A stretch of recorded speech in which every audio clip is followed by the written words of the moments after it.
నేనేమంటానంటే నువ్వు ఒక మెర్సిడీస్ బెంచ్ ఉండి నువ్వు సక్సెస్ అని కాదు, ఆడి లేకపోవడం వల్ల ఆడి లేదు అని కాదు. అందుకని ఏంటంటే దాని దగ్గరికి మనం వద్దామండి. ఇది ఫస్ట్ ఏదైతే ఈ బేసిక్ కాన్సెప్ట్ ఏదైతే ఉందో, అంటే మనం శరీరం కాదు అని అనుకునే కాన్సెప్ట్లోనే మనం వెళ్తూ ఉంటాం.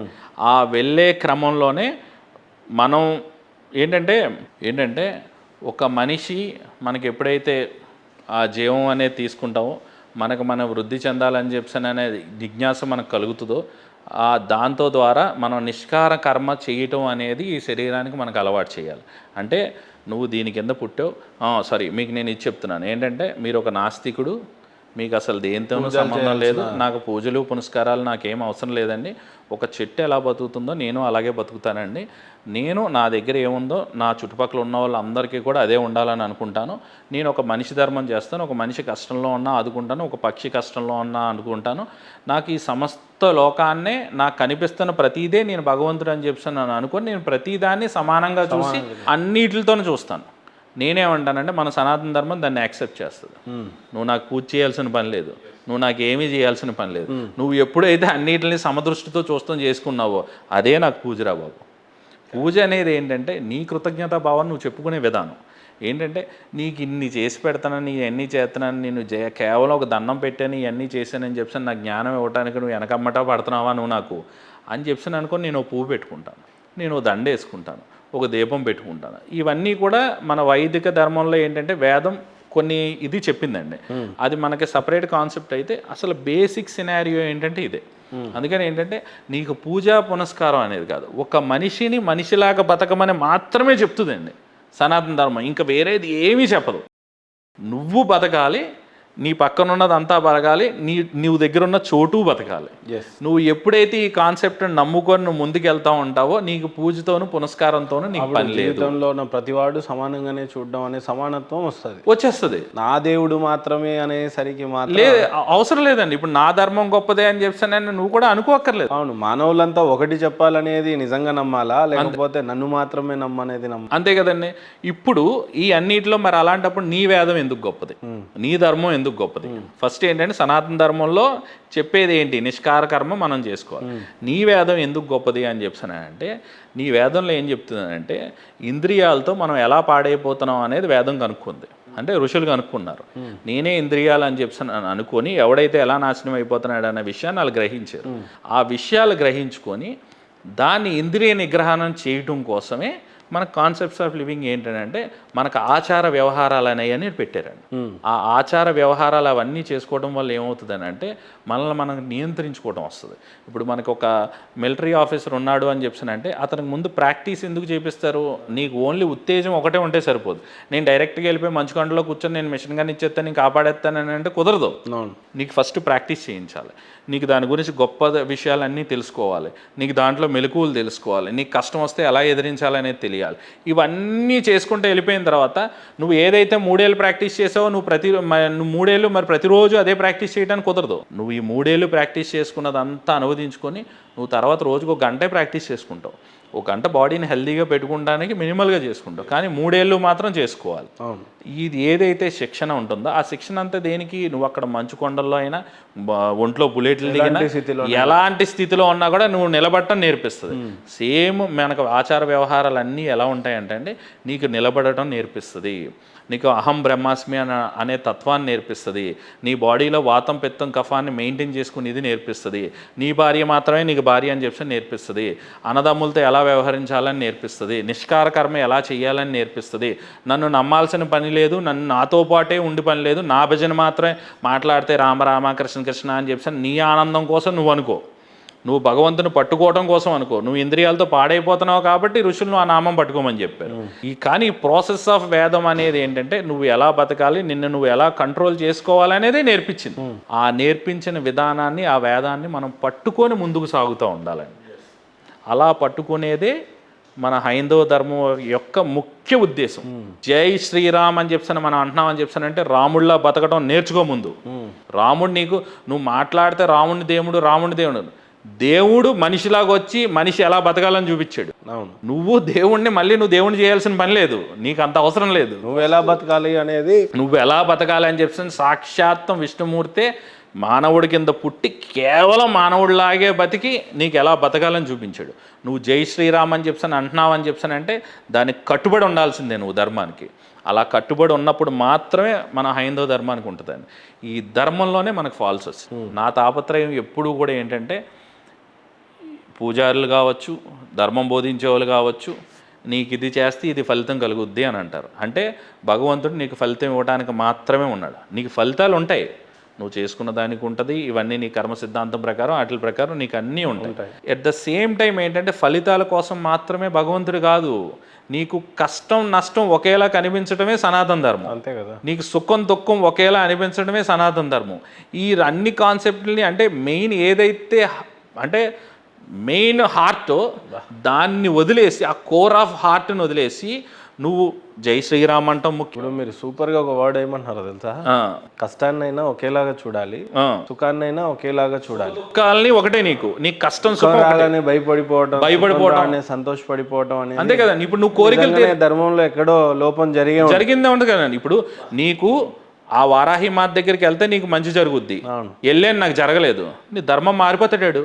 నువ్వు ఎలా ఆపుతావు అసలు? నువ్వు ఒక్కొక్క దేవుడికి ఒక్కొక్క శక్తి ఉంటుంది. అంటే మా దగ్గర శక్తి ఉందండి. ఇప్పుడు నేను రకరకాలుగా అనుకుంటాను, ఆడికి నేను యేసు ప్రభు అనే పేరు పెట్టుకుంటాను, లేకపోతే శివుడు అని పెట్టుకుంటాను, రాముడు అని పెట్టుకుంటాను. నువ్వు ఏదన్నా పెట్టుకే నాకు అనవసరం అంటావు సనాతన.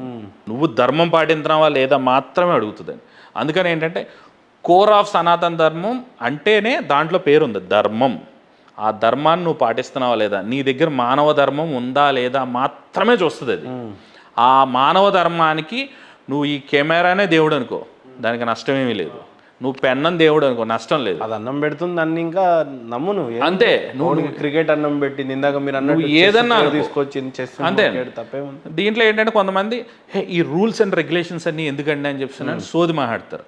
ఆ సోదిగాళ్ళందరితో కూడా మనం సమాధానం చెప్పక్కర్లేదు. ఇందాక మీరు అన్నటువంటి ఇదే ధర్మంలో ఇంకో ప్రాబ్లం ఏమొచ్చి పడిందంటే జాతకం అనేది వచ్చి పడింది.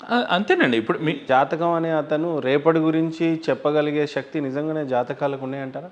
అసలు నేను అది నమ్మనండి. అండ్ ఫస్ట్ ఆఫ్ ఆల్ ఏంటంటేనండి, జాతకం అనే కాదు, వర్ణాలు.